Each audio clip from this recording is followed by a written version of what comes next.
Hello and welcome to this unit on school library advocacy, and I have the great pleasure to be joined today by Anita Brooks Kirkland, a longtime library advocate and particularly strong in the school library sector and currently president of the Ontario Library Association. I want to ask Anita a couple of questions just about the data, about the evidence. Because in advocacy, we always need to know and understand what is the case. So, Anita, could you just summarize for us the evidence that school libraries work and are effective and have impacts that we care about? So, what is that evidence and what's at stake here? Well, I'd start with what's at stake, really.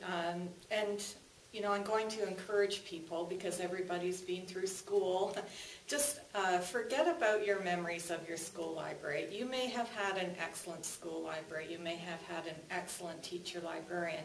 But if they really are truly excellent, they've likely changed their practice even since you were there. There's a lot of energy right now in school libraries, similar to the energy in other library sectors, I would say, about the role of the school library, and we're busy reinventing ourselves. There are huge challenges along the way, and we're going to be getting into the challenges there. But the philosophy of the school library, I would say, basically, it's always been the foundation, has been about collaboration. It's been about teaching information literacy. It's about engaging readers and about enhancing learning through information technology. There's really more thinking these days in what that looks like in the current educational environment, about what that means in terms of the physical space of the library. You're going to hear lots of talk about the library. School library as a learning commons with an open and flexible space and a virtual space that fosters collaboration. So those kinds of things, the teacher librarian and teachers collaborating for learning, that's a really important component, because teacher librarians in Ontario are qualified teachers who have additional qualifications in librarianship.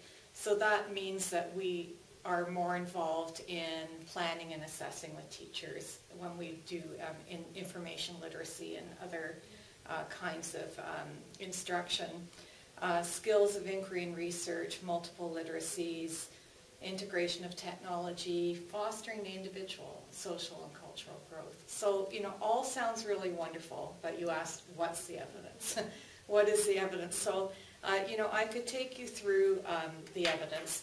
There's a huge body of research undertaken in the 1990s and 2000s, a large amount of it by Keith Curry-Lance, a researcher out of Colorado, and several of the studies were based in Colorado. There are others in Alaska and Ohio and all over the United States, looking into the efficacy of school library practice and the impact of school libraries on student achievement. Those correlations were mostly done with standardized testing. Okay? And the large body of research did indicate that there is a strong correlation between school libraries and student achievement. And the key success factors, and I'm going to, a school library with a qualified librarian or teacher librarian are the factors that lead to the higher test scores. And the areas that we have the most impact, or the things that we do, are the information literacy, collaboration with teachers is a really key success factor, peer leadership, because the teacher librarian often is a peer mentor or tutor, cross-curricular knowledge, technical knowledge, and so on for other teachers.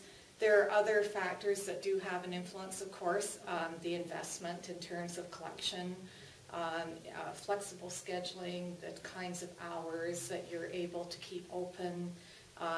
Flexible scheduling, what we mean by that, and this is going to have an impact later, is that in every instance, every study, the ability of the teacher and the teacher librarian to co-teach together in an integrated way is absolutely key. So when you try to isolate information skills out of context, then they don't stick with kids. The library, typical library orientation is fairly useless. You know, it really is. It may be an icebreaker for kids coming into the library, but they learn the information skills when it's taught meaningfully in context of what they are learning for their subject material. So the problem, of course, is that is extra staffing for schools. If you hire a French teacher or a music teacher, when the children go to that class, the teacher, their homeroom teacher, can have their prep time. But when the children come to the library, under the most ideal circumstances, the teacher should be with them. So there's an economic impact, and I think that's a huge one actually in what has happened with school libraries.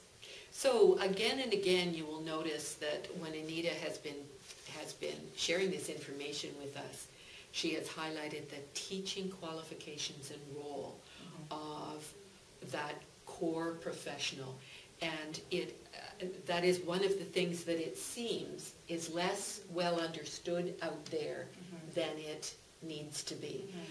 These collaborations are collaborations between and among the faculty of the school. So that collaboration factor as a key to the success of the school library in achieving these results just cannot be overstated, can it?